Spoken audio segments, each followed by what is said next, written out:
Hello, this is Dustin with Home Mender, and today we are going to be replacing a bifold door, usually for a closet.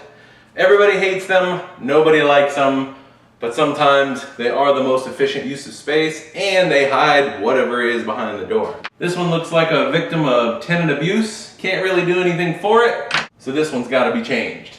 Let's get to it. Now the first thing we want to do is determine our size. I just measured the door that we had, went and bought the right door, and here we are. After that, let's pull out the old track. Now we probably could have left this track since it's the same style, but the customer is paying for a new door, so we're gonna give him everything new. Except maybe the screws.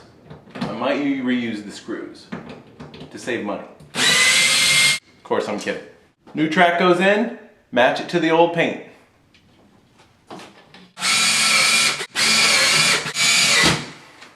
Once the track is good and secure, we're ready to prep the door. Now let's lay out the door on the floor the way that it's going to be hanging. Mine's a louvered door, and the louvers usually point down. So we're going to make sure we know which one's the top, so we know where to put our hardware. If you have a raised panel door, then the small panel usually goes at the top, and if you have a flush door, it doesn't matter which way you put it up. Alright, door is laid out, and I have the bottom. Because this is a double door and it's a door on the right hand side, we want this to be our stationary hinge pin on the bottom, and the hinge pin on the top is also going to go on this side. The top left is going to be the roller. Take our threaded nubby here,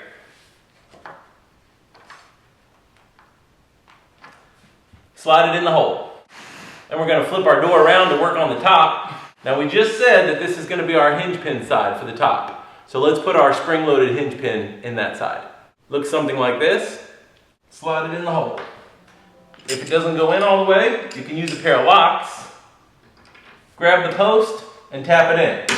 You don't want to tap your spring-loaded on the spring. You're going to end up breaking it, denting it, and it's not going to work right.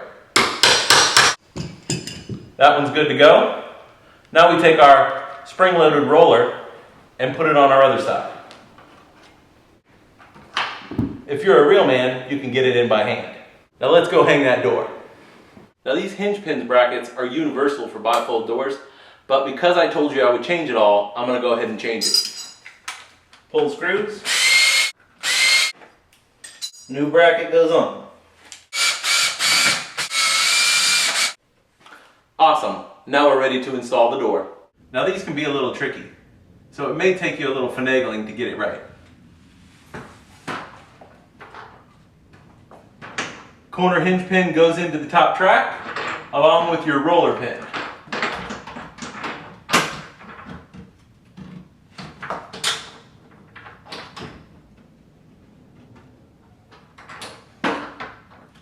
Well, that didn't work at all. I need to roll my pin out here on the bottom. Add a little height to it. All right, I added about 1 inch. Let's try that again. Hinge pin and roller pin goes in the track.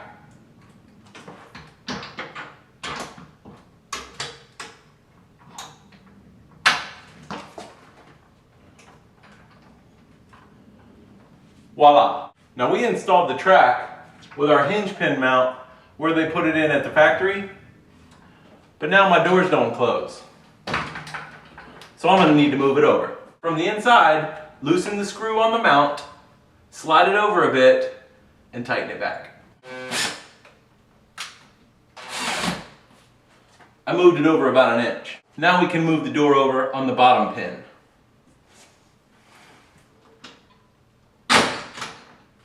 Again, about 1 inch.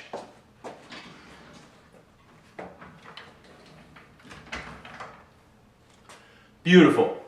Now if your line isn't the same here, you can adjust it by moving the bottom or the top over as needed. We're ready for the handle. Now we robbed our handle off of our old door, so they're going to match. We're going to find out where we want to put it. Measure the position of the existing knob and make a mark. Measure up from the bottom of the trim.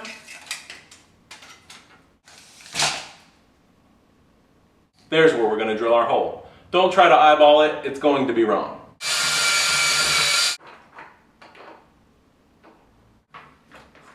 Beautiful.